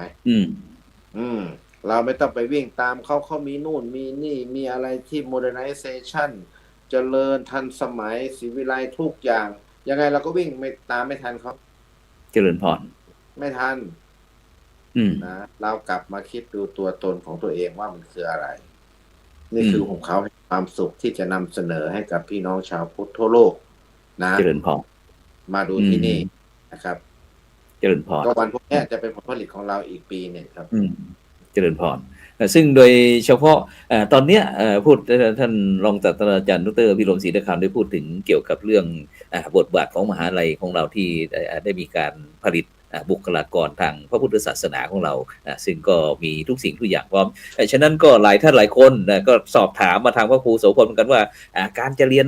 มจร.วิเทศเชียงใหม่เนี่ยจะทำอย่างไรมีสาขาหลายวิชาอะไรต่างๆบ้างทั้งระดับปริญญาตรีปริญญาโทปริญญาเอกนะท่านอาจารย์ดร.วิสิทธิ์ครับเพราะว่าปีนี้มันใกล้จะหมดปี2568แล้วนะแล้วก็จะเป็นปี2569เห็นวันนั้นแวบๆว่ากำลังเปิดรับสมัครไม่รู้ว่ารับสมัครอะไรบ้างครับอาจารย์ครับทั้งมีระดับสาขาอะไรบ้างครับผมสาขาอะไรบ้างครับจริงๆแล้วถ้าเกิดว่าท่านมีความเพียรเนาะท่านมีความเพียรมีความคิดที่จะเรียนในมหาวิทยาลัยเนี่ยหรือมหาจุฬาเนี่ยท่านถือว่าเป็นผู้มีบุญละท่านเกิดศรัทธาแล้วนะครับแล้วก็การเรียนเนี่ยเราต้องยอมรับว่าการเรียนในมหาวิทยาลัยเนี่ยเราเรียนเพื่อพุทธบริษัททั้ง4ฉะนั้นเนี่ยมหาวิทยาลัยของเราเป็นมหาวิทยาลัยพุทธศาสนาเราเรียนสองเรื่องใหญ่ๆครับเรื่องของเรื่องของความรู้กับเรื่องของความสุขเอาอย่างนี้ดีกว่าครับเราเรียนเรื่องของความรู้กับความสุขทีเนี้ยของเราเรียนวิชาการทางพระพุทธศาสนาเพื่อดูแลจิตใจเนาะแล้วก็พัฒนานะครับและขนาดนั้นเองเราก็ใช้คำว่าพัฒนาแนวคิดและชีวิตร่วมสมัยครับอาจารย์พระครูโสพลด้วยศาสตร์เนี่ยครับแล้วก็เพราะว่าเรากำลังคิดว่าเราจะเอาหลักการพระพุทธศาสนามาใช้ในชีวิตได้ยังไงนะครับหลักสูตรของเราเนี่ยถ้าพูดถึงเสียงจะหายไปแป๊บหนึ่งมันเนี่ยเรามีปัญหาแก้ความทุกข์อาจารย์พระครูนะครับเรื่องของวิปัสสนากรรมฐานโดยเฉพาะยิ่งหลักสูตรของเรานี่ต้องปฏิบัตินะวิปัสสนากรรมฐานแล้วก็เรียนเพื่อที่จะเอาไปแก้ไขปัญหาในชีวิตเวลาเราเจอปัญหาชีวิตเพราะทุกวันเนี่ยเราเรียนแล้วเนี่ยมันไม่มีความสุขเนาะ แต่เรียนยังไงที่จะให้เกิดความสุขฉะนั้นเนี่ยอาจารย์พระครูโสพลจะเห็นได้ว่านิสิตของเราที่จบจากมหาจุฬาเขาจะมีทัศนคติหรือมีมุมมองอีกมุมมองหนึ่งซึ่งเขาจะมีมุมมองแห่งความสุขภายในของเขาได้แล้วก็เรียนวิชาพุทธศาสนาเนี่ยเขาก็จะรู้สึกว่าเมื่อเขาจบไปแล้วเนี่ยเขาก็จะรู้สึกว่าเขาได้ทั้งปฏิบัติแล้วก็ได้ทั้งทฤษฎีเข้าไปในบวกกันฉะนั้นที่เราเรียกว่าเรียนทางโลกและทางธรรมนะอาจารย์นะคือแล้วก็สุดท้ายเมื่อไปดำเนินชีวิตก็เอาทางธรรมนำทางโลกนะครับไม่ใช่เอาทางโลกมานำทางธรรมฉะนั้นเนี่ยเขาจะเอาทางธรรมเนี่ยไปนำทางโลกนั่นคือจำให้ชีวิตของตัวเองมีความสุขไงอย่างนั้นครับแต่ว่าถ้าเราไปเรียนทฤษฎีทางโลกมากเกินไปเอาทางโลกมานำทางธรรมฉะนั้นความเห็นแก่ตัวความโลภความอะไรพวกนี้มันก็จะมากขึ้นแต่เราเรียนเพื่อลดความโกรธความหลงเนี่ยอันนี้คือเป็นหลักการที่สำคัญที่สุดว่าใครก็ตามที่มาเรียนทางพุทธศาสนาเนี่ยเราก็จะเรียนมหาวิทยาลัยของเราเนี่ยนะครับมันก็จะมีความแตกต่างนี่แตกต่างหนึ่งบริบทก็แตกต่างกันละนะครับผู้คนที่มาเรียนด้วยกันก็มีทั้งพุทธบริษัท4มีภิกษุภิกษุณีอุบาสกอุบาสิกานะครับบางทีก็อุบาสิกาหรือว่าอุบาสกเข้ามาปุ๊บก็จะมาเรียนแล้วก็อาจจะมีพระสังฆาธิการมีระดับเจ้าอาวาสมานะครับบางคนก็ภูมิใจนะครับมีกัลยาณมิตรมีเพื่อนรุ่นเดียวกันเป็นเจ้าอาวาสนะครับอันนี้ก็มีมันไม่มีสถาบันไหนเป็นแบบนี้อาจารย์พระครูโสพลซึ่งในสังคมของเราเนี่ยมันเป็นสังคมที่แบกได้โดยเฉพาะยิ่งหลักสูตรของสาขาปรัชญาเนาะอาจารย์พระครูโสพลก็มีกัลยาณมิตรที่มาดูมีจะอาจารย์จากวิทยาพยาบาลมีระดับปลัดนายอำเภอมีปลัดอำเภอใช่ไหมมีทางทนายความมีทางบุคคลที่มีความเก่งทั้งเรื่องของการแก้ปัญหาสังคมอะไรมีทั้งคุณหมอมีทั้งพยาบาลนะครับถามว่ากลุ่มนี้เข้ามาเรียนแล้วก็มาอยู่ด้วยกันนะครับเรียนศาสตร์เดียวกันและสร้างความสุขให้ตัวเองโดยการพัฒนาแนวคิดและชีวิตร่วมสมัยอันนี้โอ้ชัดเจนมากเลยแล้วหลักสูตรอะไรกันเขาเอาไปบูรณาการเอาไปใช้ในชีวิตเอาไปใช้ในงานของตัวเองได้แล้วงานที่ออกมานะไม่ใช่เป็นงานของคนใดคนหนึ่งนะเป็นงานของอัตลักษณ์ของคนที่ทำงานนะครับทางสุขภาพก็ทำเรื่องสุขภาพอาจารย์ทางด้านกฎหมายขยับกล้องแป๊บหนึ่งขยับกล้องนอนแป๊บแล้วก็กลับเดี๋ยวดูไปกลับทางการศึกษาที่เป็นครูบาอาจารย์ก็ทำเรื่องการศึกษาเห็นไหมครับอาจารย์มันเหมือนกับกล้องไปเลยเดี๋ยวจะแข่งกล้องเดี๋ยวทำตรงไหนก็ได้นะครับเอาความเก่งของตัวเองความรอบรู้ของนิสิตเองเนี่ยแล้วเอามาทำเป็นงานวิจัยครับอาจารย์มันคือเป็นอัตลักษณ์ของหลักสูตรนั้นๆนะครับถ้าพูดถึงว่าตอนนี้เราเปิดกี่สาขาเราเปิดกี่หลักคณะเรามีทั้งหมดเนี่ยปตรีมี4คณะครับมีคณะพุทธศาสตร์เป็นคณะแรกคณะที่2คือคณะสังคมนะครับแล้วก็คณะที่3ก็คือคณะครุศาสตร์คณะที่4คือภาษาอังกฤษเห็นไหมครับเราเหมือนกับมีทั้ง4คณะแต่ในคณะแต่ละคณะก็มีเอกสาขาไปอีกแยกกันไปนะครับของระดับบัณฑิตกับมหาบัณฑิตก็เหมือนกันครับก็มีสาขาที่เป็นคณะพุทธเนาะสังคมมนุษย์นะครับแล้วก็มีสาขาที่เรากำลังพูดถึงระดับปริญญาเอกก็จะมีอยู่3สาขาครับก็มีพุทธศาสนามีปรัชญาแล้วพุทธศิลปกรรมอย่างเงี้ยครับอาจารย์ครูครับเปิดรับสมัครตอนนี้เนี่ยมีคนมายื่นสมัครแล้วนะอาจารย์พระครูโสพลยังไม่อันนี้เปิดเทอม2ยังไม่ได้นะยังไม่เปิดรอบแรกเราได้อยู่ประมาณ60กว่ารูปคนแล้วนะอาจารย์พระครูโสพลระดับปริญญาตรีนะครับแล้วก็หวังว่าพอเปิดเทอม2นี่โอ้มากันไม่รู้ว่าจะมาทางทิศใดยิ่งจัดงานมุทิตาเสร็จแล้วเนี่ยผมคิดว่าการผู้ฟังรายการของเราสนใจก็เข้ามาเรียนเราไม่ได้เอาอายุไปเป็นเกณฑ์นะครับอายุเนี่ยขอให้ท่านจบมานะครับไม่ต้องห่วงว่าท่านจะ60ปี70ปีเนี่ยท่านมาเรียนได้หมดเลยนะครับเรียนบางรูปก็เรียนจนมรณภาพก็เรียนได้ครับไม่ได้มีปัญหาเพราะมหาวิทยาลัยของเราเปิดโอกาสให้กับทุกเพศทุกวัยทุกกลุ่มเป้าหมายที่พร้อมที่จะมาศึกษาด้วยตัวของตัวเอง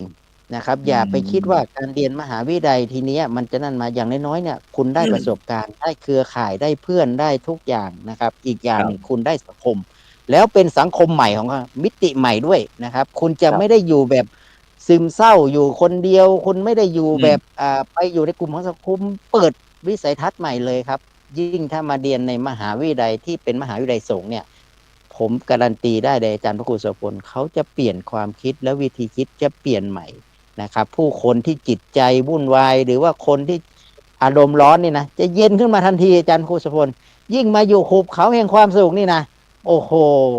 มันจะมีความประทับใจอย่างยิ่งเลยครับอาจารย์ครับอาจารย์พระครูโสพลเปิดไมค์ด้วยนะครับ อาจารย์ดร.วิรมศรีธรรมอย่างอายุ35 ปีนี่ครับหุบเขาแห่งความสุขไม่รู้ว่ามีสูตรเด็ดอะไรที่ว่าทำให้เราไม่แก่เกินวัยเนี่ยอาจารย์ดูอย่างหน้าเด็กตลอดอะไรเงี้ยเพราะโดยเฉพาะเพราะว่าเป็นผู้บริหารนะอาจารย์ดร.วิรมนะเป็นผู้บริหารแต่ดูแล้วอย่างหนุ่มๆสัก35 ปีเงี้ยไม่ทำอย่างไรเนี่ยจะเรียนเขามีแต่เรียนมหาลัยแล้วจะเท่าแก่ดูเกินวัยอะไรต่างๆเนี่ยดูแต่ครูเทรนเนี่ยมันเรื่องอายุเนี่ยมันหยุดไม่ได้แล้วครับนะ60แล้วก็จะให้สบายๆก็อยากจะเสริมท่านพระอาจารย์นิสิตนะครับว่าเจริญพรเราเลี้ยงรุ่นของนิสิตเราเนี่ยฮะของบัณฑิตเราเนี่ยจบไปแล้วเนี่ยฮะพอเลี้ยงรุ่นเนี่ยเราจะเห็นได้เลยว่าอายุเนี่ยไม่เหมือนกันเลยไม่เท่ากันเลยครับซึ่งไม่เหมือนกับมหาวิทยาลัยอื่นอันนี้ต้องยอมรับประการแรกคุณเข้ามาเรียนปีหนึ่งเนี่ย60 ปีมี20 ปีมี30 ปีมีนะครับรวมกันทั้งหมดเลยเป็นรุ่นเดียวกันทั้งหมดนะ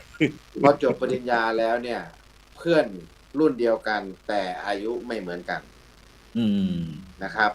เรื่องนี้มันเป็นความหลากหลายนะทางด้านความคิดด้วยประสบการณ์ของแต่ละคนคน60 ปีก็แน่นอนเขาเกิดก่อนเขาก็มีความประสบการณ์มากกว่า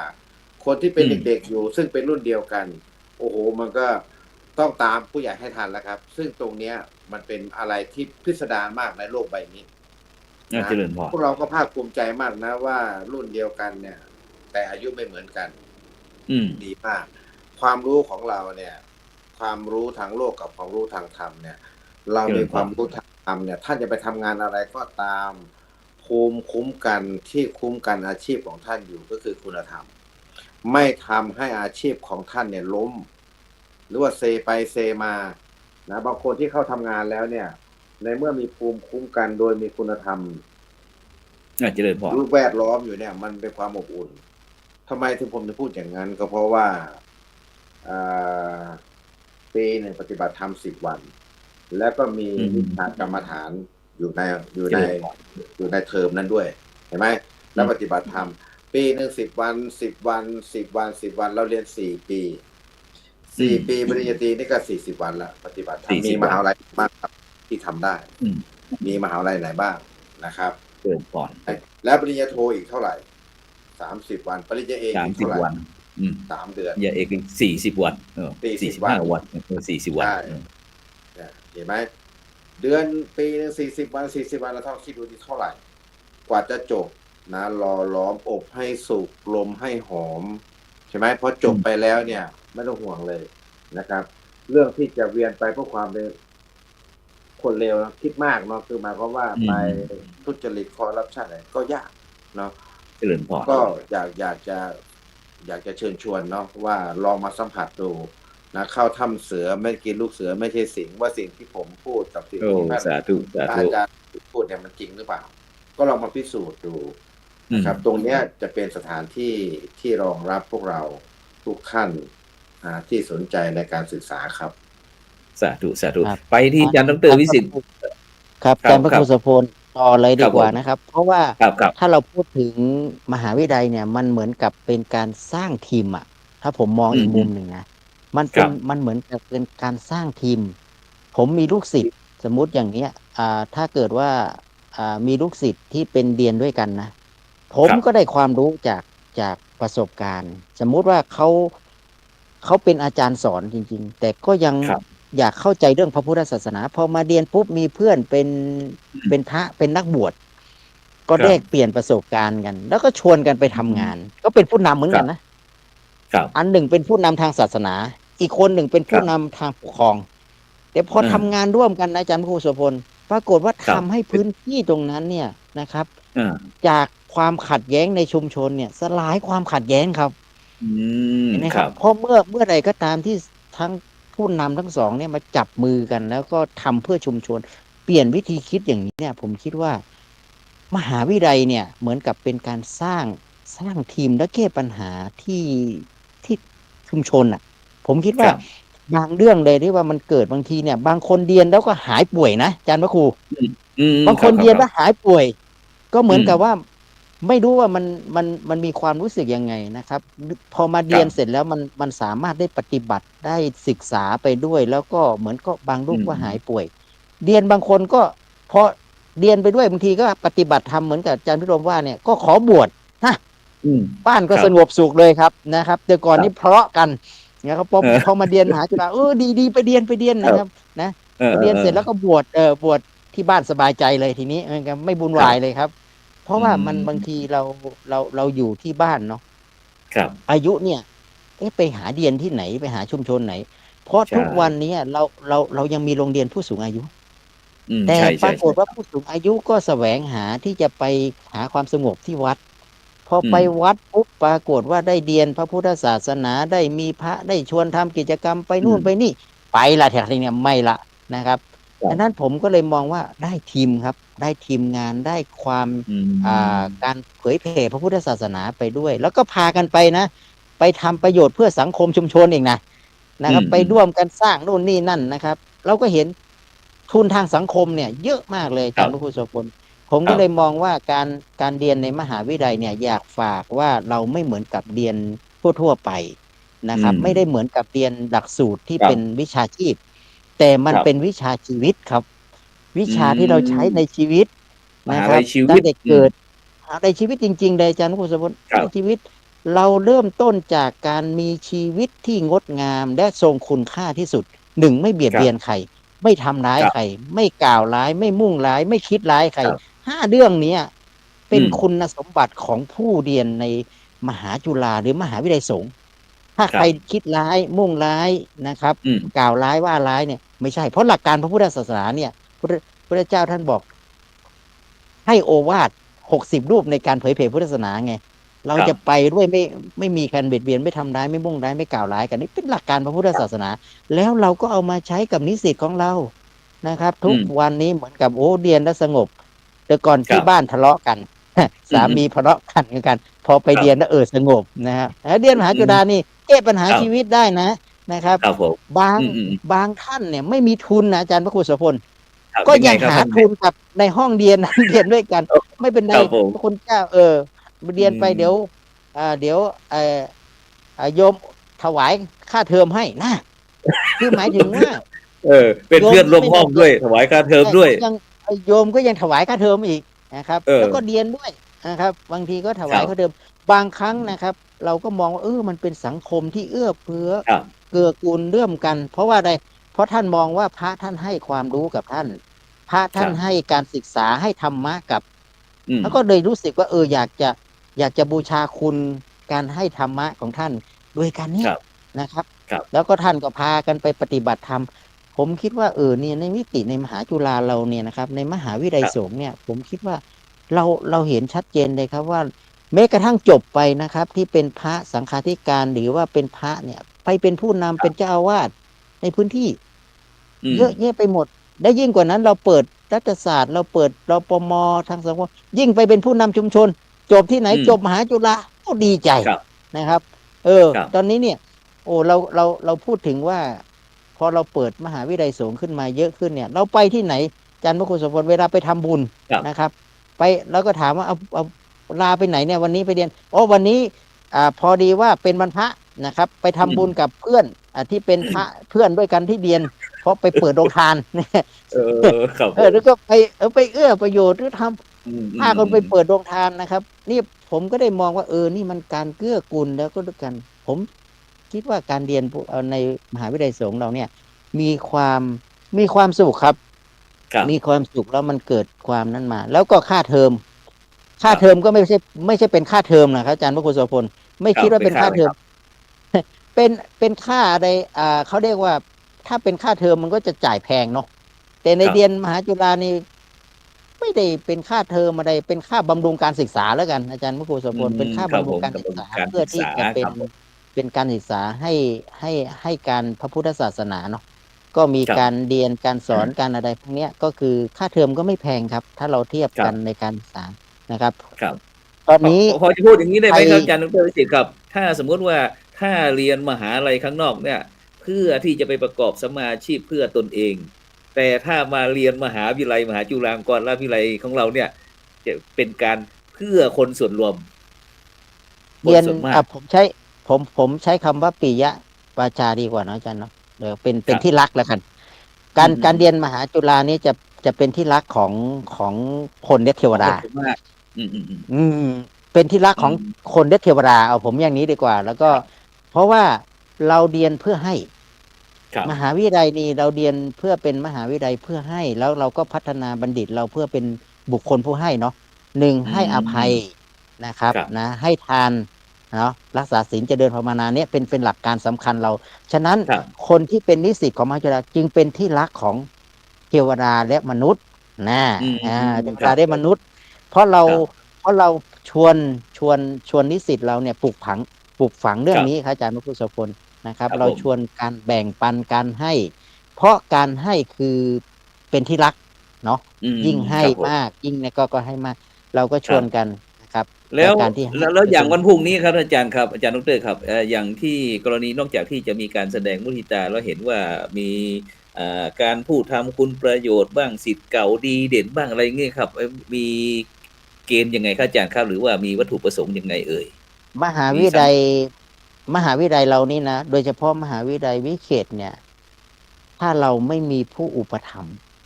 เราก็จะไม่มีวันนี้ครับอาจารย์พระครูโสพลเราอยู่ได้มา41ปีวันนี้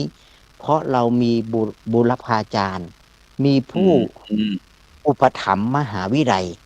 ที่บอกอาจารย์พระครูโสพลว่าเราเนี่ยมีเทพมีเทวดาเป็นผู้อุปถัมภ์ของมหาวิทยาลัยฉะนั้นเนี่ยรับรองครับมหาวิทยาลัยสงฆ์เราเนี่ยจะอยู่แบบไม่มีผู้อุปถัมภ์เนี่ยเราไม่ผ่านวิกฤตมาได้ขนาดนี้ฉะนั้นจะวิกฤตอะไรก็ตามแต่มหาวิทยาลัยสงฆ์เนี่ยยังคงอยู่นะครับเพราะว่าเรามีผู้อุปการะคุณผู้อุปถัมภ์นะครับทุกวันนี้เนี่ยงานมุทิตาจิตแต่ละครั้งเราจึงได้รับความเมตตานะครับความอนุเคราะห์จากผู้อุปถัมภ์นะครับตั้งแต่พระมหาเถระนะครับระดับพระมหาเถระผู้มีเป็นร่มโพร่มไทรให้กับมหาวิทยาลัยสงฆ์เราแล้วเนี่ยนะครับยังอุปถัมภ์นะครับยังอุปถัมภ์ค้ำจุนนะครับมหาวิทยาลัยแล้วก็มีอุบาสกอุบาสิกานะครับเป็นผู้อยู่เบื้องหลังแห่งความสำเร็จก็คือผู้อุปถัมภ์ในมหาวิทยาลัย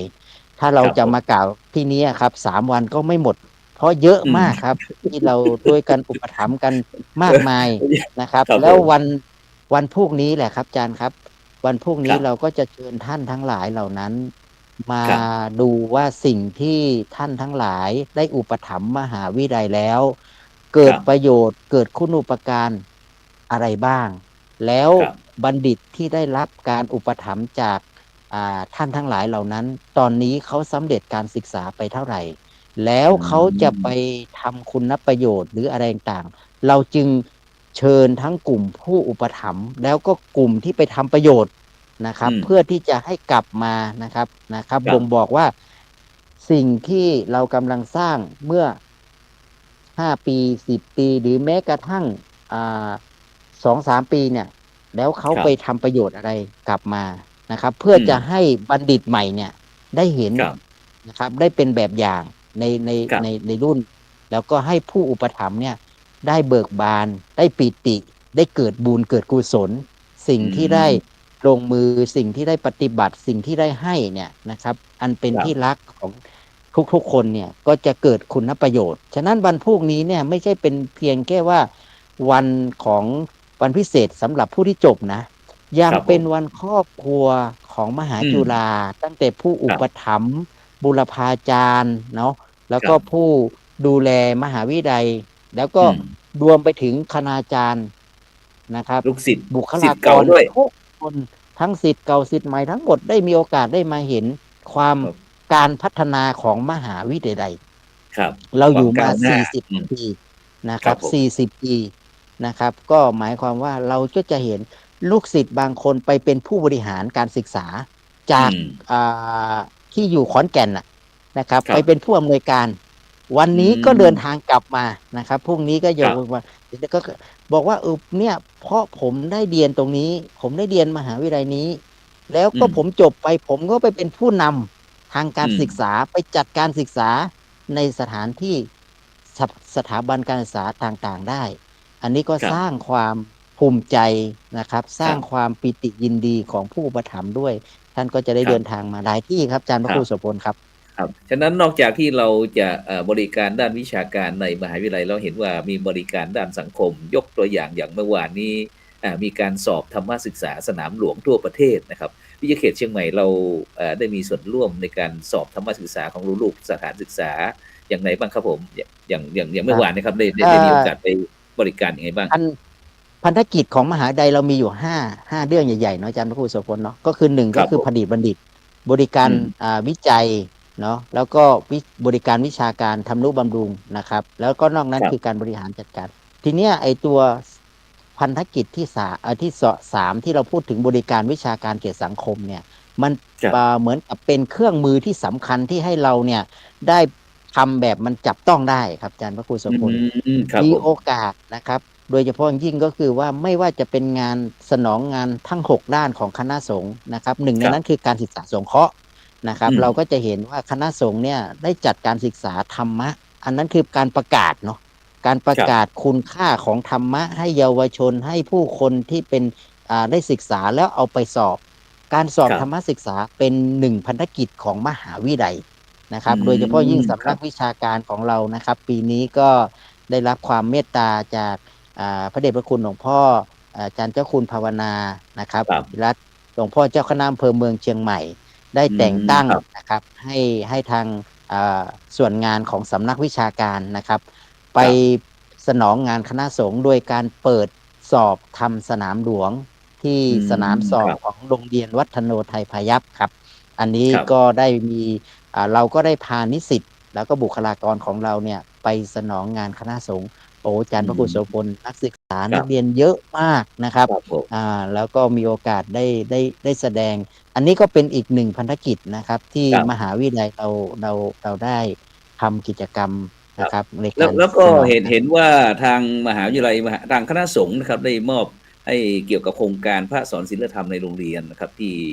ให้ทั้งมหาวิทยาลัยมหาจุฬาลงกรณราชวิทยาลัยทั้งมหามกุฏราชวิทยาลัยไม่รู้ว่ามหาจุฬาลงกรณเราได้ดูแลเกี่ยวกับเรื่องพระสอนศีลธรรมยังไงบ้างครับผม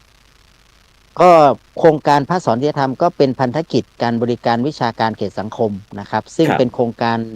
การหลักอย่างยิ่งนะครับ ที่เป็นพันธกิจที่สนองงาน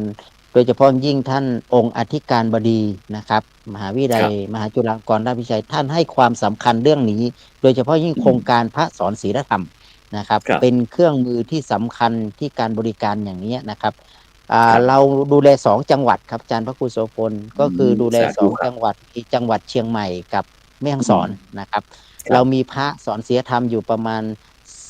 380 กว่ารูปนะครับนะแต่ ครับ ว่า ผม ใน ครับ ตรงนี้ก็คือหมายถึงว่าแต่ละโรงเรียนก็ให้ความสนใจนะครับ ครับ ขอพระสอนศีลธรรมของเราแต่พระของเราเหลือน้อยลงอาจารย์พระครูโสพลท่านอายุมาก ครับ ขึ้นนะครับ แล้ว ครับ ก็พระนิสิตของเราก็ตอนนี้เป็นสามเณรเป็นส่วนใหญ่ ครับ เนาะซึ่งก็ยัง ครับผม ไม่ได้เป็นพระก็ยังไม่มีคุณสมบัติในการที่จะ ครับ ไปเป็นพระสอนศีลธรรม ฉะนั้น ครับ เราจึงขาดพระสอนศีลธรรมนะครับ จริงๆ เราต้องการเต็มอัตราจริง ๆ ก็ประมาณ500 กว่ารูปนู่นนะอาจารย์พระครูโสพล สมมุติว่าอย่างการเป็นพระสอนศีลธรรมในโรงเรียนนะพระอาจารย์ที่เราจะไปสมัครครั้งหนึ่งสมัครเป็นพระสอนศีลธรรมในโรงเรียนตลอดชีพเลยหรือว่าจะต้องมีการต่อสัญญาบ้างไหมครับผม ปกติเนี่ยครับก็คือเราได้รับงบประมาณนะครับ พอพูดถึงงบประมาณก็อาจจะไม่ได้เป็นจำนวนมากนะครับเป็นถวายเป็นค่าภัตตาหาร หรือเป็นค่าเดินทางให้กับท่านอำนวยความสะดวกไปปฏิบัติศาสนกิจนะครับ ก็คือไปสอนในสถานศึกษาเนี่ยนะครับ ทีเนี้ยเมื่อมันเป็นปัจจัยตรงนี้มาปุ๊บเนี่ยมันจึงมีการเป็นต่อสัญญาทำสัญญานะครับ ปีต่อปีอาจารย์พระครูโสพลปีต่อปีครับปีต่อปีถ้าปีนี้นะครับ ท่านมีผลผลิตดีผลงานดีเข้าตากรรมการใช่ไหมเข้าการ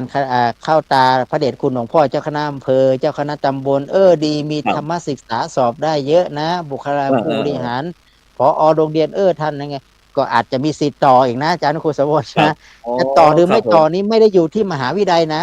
อยู่ที่ผู้อำนวยการโรงเรียนกับหลวงพ่อเจ้าคณะอำเภอนะครับเพราะท่านทำภารกิจงานนี้ภายใต้คณะสงฆ์อำเภอครับท่านพระครูโสพลฉะนั้นปีการศึกษาใหม่นี่จะมีการประถมนิเทศอะไรบ้างไหมครับมีกำหนดการอะไรไหมครับมีทุกปีครับอาจารย์ครับเราก็จะเริ่มประถมนิเทศตามปีงบประมาณตอนนี้ปีงบประมาณใหม่มาเนาะอาจารย์พระครูโสพลเนาะเราก็ต้องมีการประถมนิเทศนะครับแล้วเราก็จะมีการเซ็นสัญญานะครับต่อสัญญากันนะครับฉะนั้นเนี่ยวันที่23มีนะครับวันที่13ธันวา2568นะครับใครจะได้ไปต่อหรือจะได้หยุดเนี่ยวันนั้นผมก็จะลุ้นอยู่ว่าเพราะว่าแค่นี้เพราะว่าเนื่องจากว่าท่านต้องได้รับเอกสารใบยินยอมหรือได้รับอนุญาตจากผอ.โรงเรียนเนาะกับคณะสงฆ์ว่าท่านเนี่ยเป็นพระแล้วก็จะเป็นพระสอนในโรงเรียนสถานที่ตรงนี้เอามายื่นเพื่อต่อสัญญาครับอาจารย์ครูดังนั้นเนี่ยก็ลุ้นกันว่าจาก380กว่ารูปเนี่ยนะครับจะเหลือเท่าไหร่นะครับอันนี้ก็ต้องลุ้นกันแต่ทีนี้เราก็ได้รับความเมตตานะครับจากพระเดชพระคุณอาจารย์เจ้าคุณนะครับก็คุณพระวิสุทธิวราพรพระวิสุทธิวราพรนะครับหลวงพ่อท่านเมตตาอุปถัมภ์โครงการพระสอนศีลธรรมอาจารย์ก็จัดที่วัดพระนอนขอนตาลนะครับวันที่23เนาะท่านอุปถัมภ์โครงการแล้วก็มีพระเดชพระคุณหลวงพ่อพระอาจารย์เจ้าคุณพระสุวรรณเมธีด็อกเตอร์นะครับรองเจ้าคณะจังหวัดประธานฝ่ายการศึกษาสงเคราะห์นะครับได้รับมอบหมายจากพระเดชพระคุณหลวงพ่อพระเทพมังคลาจารย์เจ้าคณะจังหวัดนะครับให้ดูแลฝ่ายการศึกษาสงเคราะห์แล้วก็ให้กำกับดูแลพระสอนศีลธรรมนะครับเพื่อให้มหาวิทยาลัยเนี่ยนะครับกับคณะสงฆ์ได้ร่วมกันด้วยความเมตตาของพระเดชพระคุณครับหลวงพ่อเจ้าคณะจังหวัดปีนี้เห็นว่ามีการจัดหลักสูตรให้กับถวายแก่พระสอนศีลธรรมในโรงเรียนหลักสูตรอะไรครับผมเป็นหลักสูตรประกาศนียบัตรครับเดี๋ยวเขาจะว่าเราพระสอนแต่ไม่มีใบประกอบวิชาชีพ ตอนนี้เราก็เปิดประกาศนียบัตรพระสอนศีลธรรมใบประกอบอาชีพปวคนั่นใช่ไหมครับอันเดียวกันครับอย่างเดียวกันเลยต้องปั๊มกาจากหลักสูตรของคณะครุศาสตร์เลยการสอนโดยตรงแล้วทีนี้อาจารย์พระครูตอนสมัครนี่นะรุ่นแรกเนี่ยมีอยู่45รูปครับอนุมัติจบเนี่ยจะมารับวันพรุ่งนี้เนี่ยนะครับสดร้อนเนี่ย17รูปครับอาจารย์ครูโสพลที่เหลือเนี่ย17รูปจาก45รูปแล้วถามว่าที่เหลือทำยังไงที่เหลือเนี่ยท่านยังไม่ส่งงานครับก็เรียนต่อยังไม่ส่งงานแล้วต้องไปฝึกปฏิบัติบางท่านก็คือเรียนเนี่ยมันต้องส่งงานด้วยเนาะอาจารย์เนาะเขาเก็บชั่วโมงเขาไปลงสอนต้องเยอะเสียเหลือเกินเวลาก็หมดเสียแล้วครับอันนี้ทั้งหมดนี่แหละอาจารย์ครูโสพลวันพรุ่งนี้17รูปครับก็จะได้มารับประกาศนียบัตรมอบเวลาให้อาจารย์รองศาสตราจารย์ดร.พิรมศรีนคำได้เชิญชวนพี่น้องพุทธศาสนิกชนพุทธบริษัทไปร่วมงานพรุ่งนี้หน่อยเจริญพรครับก็มาแสดงมุทิตาสักการะกับพระนะครับพระนิสิตของเราพระบัณฑิตของเรานะก็พอยินดีเนาะในเมื่อว่าลูกศิษย์ลูกหาได้ดีก็คือจบนะได้ครูบาอาจารย์ได้พายเรือส่งถึงฝั่งเรียบร้อยแล้วนะไม่ว่าปริญญาตรีโทเอกเนาะก็พี่น้องพุทธศาสนิกชนถ้ามีเวลาก็มาดูว่าพระคุณเจ้ามหาจุฬาเนี่ยได้แสดงมุทิตากันอย่างไรและจะมี คฤหัสถ์นะที่จบในรุ่นเดียวกับพระคุณเจ้าก็แล้วกันนะทั้ง3ระดับนะว่าจะเป็นอย่างไรบ้างนะครับพรุ่งนี้เนี่ยมีผู้ว่าราชการจังหวัดเชียงใหม่ท่านมาเป็นประธานเรียนนะครับท่านอยากจะเห็นว่ามหาจุฬาเนี่ยทำอะไรกันนะนี่ไปกว่านั้นคือพระเดชพระคุณหลวงพ่อใหญ่ของเราพระธรรมเสนาบดีเนี่ยท่านก็จะมาเป็นประธานในการประกาศปริญญานะซ้อมเสมือนจริงนั่นเองนะครับนะแล้วก็มีพระมหาเถระในจังหวัดได้มากมายนะในวันนั้นเรียกว่าได้ทั้งบุญได้ทั้งกุศลเนาะอยากให้ท่านมาเห็นสาธุสาธุ ให้ท่านมาเห็นครับผมก็ประมาณนี้ครับพระอาจารย์ครับนมัสการ สาธุแล้วก็ต้องกราบขอบคุณท่านอาจารย์ดร.วิสิทธิตวิสิทธิโตผู้ช่วยศาสตราจารย์ดร.นะผู้อำนวยการสำนักวิชาการมหาวิทยาลัยมหาจุฬาลงกรณราชวิทยาลัยเขตเชียงใหม่พร้อมท่าน